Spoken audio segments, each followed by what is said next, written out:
74A संघ sales tax bar association Lucknow द्वारा एक दिवसीय जीएसटी नोटिस हमारे पास आती सेमिनार का आयोजन बौद्ध संस्थान गोमती नगर लखनऊ में संपन्न हुआ। रिपोर्टर अजय कुमार गुप्ता, सोशलिस्ट न्याय न्यूज चैनल, लखनऊ।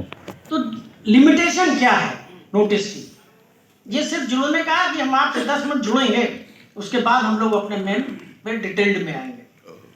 73 और 74 में और 74 में जो इशू का नोटिस है कि कब तक इसकी एक टाइम लिमिट है, कब तक अधिकारी प्रॉपर ऑफिसर नोटिस इशू कर सकता है। 73 में है कि 3 months prior to the time of passing order under section 73 sub class 10, मतलब एनुअल रिटर्न से 3 साल तक की डेट है जिसमें वो ऑर्डर पास करता है, तो उसके 3 महीने पहले तक वो नोटिस दे सकता है। 74 में 6 मंथ है, जो 5 ईयर्स है एनुअल रिटर्न से, तो 6 मंथ का है कि 6 मंथ के पहले वो नोटिस देगा।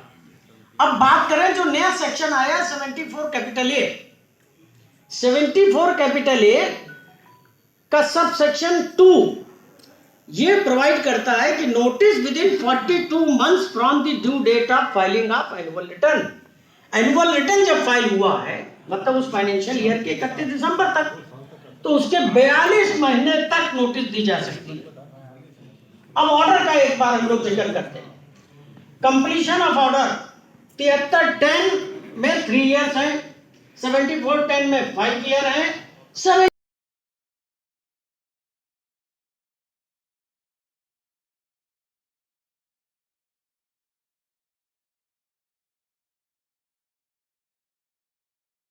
जैसे कि आज बौद्ध संस्थान में आज सेमिनार का आयोजन किया जा रहा है, क्या है सेमिनार का?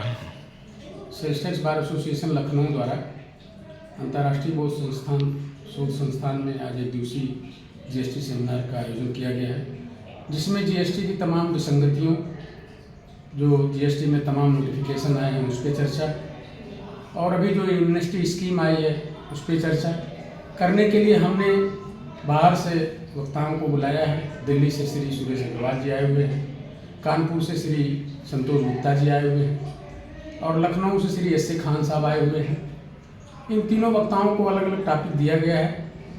जैसा कि खान साहब ने पूरी आईटीसी पे चर्चा की कि कब कितनी आईटीसी व्यापारी को मिलना चाहिए, कब नहीं मिलना चाहिए, कौन सी आईटीसी छोड़नी चाहिए, कौन सी आईटीसी को आरआईटीसी करनी चाहिए, कौन सी आईटीसी को विभाग नेगलेक्ट कर सकता है जो है, इन सभी बिंदुओं पर चर्चा किया। उसके पश्चात सुरेश अग्रवाल जी ने 9C वेबर पे और जो नए सर्कुलर आए हुए हैं उस पर, एमनेस्टी स्कीम पे चर्चा किया। तमाम बिंदुओं पे चर्चा हुई जो लाभ व्यापारियों को मिलना चाहिए। हम लोग अधिवक्ता हैं, अधिवक्ता सीखता है तभी अपने व्यापारी को लाभ दे पाता है। और हमारी सरकार से मांग भी है कि हमारे प्रदेश में छोटे छोटे व्यापारी हैं, हमारा प्रदेश काउंटर सेल करने वाले व्यापारियों का प्रदेश है, इसलिए हमारे व्यापारियों को तमाम सुविधाएँ मिली। जैसा कि वैट अधिनियम में रेस्टोरेशन का की शक्ति थी धारा 32 के अंतर्गत, उसी तरह जीएसटी में भी रेस्टोरेशन का पावर दिया जाए। रेस्टोरेशन का पावर नहीं है, जैसे कोई असेसिंग अथॉरिटी अगर किसी मामले को एकपक्षीय रूप से पारित कर देता है तो उसे सीधे जो है अपीलेट अथॉरिटी के यहाँ जाना पड़ता है, उसके पास पुनः हम रेस्टोरेट नहीं करा पाते। लिमिटेशन एक्ट का प्रावधान नहीं है जीएसटी एक्ट में कि अगर कोई अपील हमसे छूट जाती है 120 दिन के बाद जो है, तो उसके बाद हम अपील नहीं दाखिल कर सकते, फिर हमें रिट के थ्रू हाईकोर्ट की मर्जी पे जाना पड़ता है जो है। हाईकोर्ट में हर व्यापारी जा नहीं पाता है क्योंकि छोटे छोटे व्यापारी हैं, उतना खर्चा अफोर्ड नहीं कर पाएंगे, तो इसलिए अनावश्यक रूप से व्यापारियों का उत्पीड़न होता है। तो इन तमाम बिंदुओं पर चर्चा हो रही है। 128A है, अभी आया है सर्कुलर एमनेस्टी स्कीम के अंतर्गत, उस पर चर्चा हो रही है कि 17-18 से लेकर के अभी 23-24 तक की सारी बात को स्क्रूटनी किया जा रहा है। उसमें इंटरेस्ट कंपोनेंट 18% प्रति ईयर लगाया जा रहा है, और 18% के हिसाब से अगर 5 सालों का एक केस किया जाए तो 90% इंटरेस्ट होता है, जो कि बहुत भारी रकम होती है। अगर कोई मिसमैच करता है 2A और 3B में, जबकि 2A का प्रावधान पहले नहीं था, अब 2021 में किया गया, लेकिन उसको 2017-18 से जब से जीएसटी लागू हुई तब से लागू कर दिया गया, जो बैक डेट से बैक इफेक्ट दे दिया गया उसको।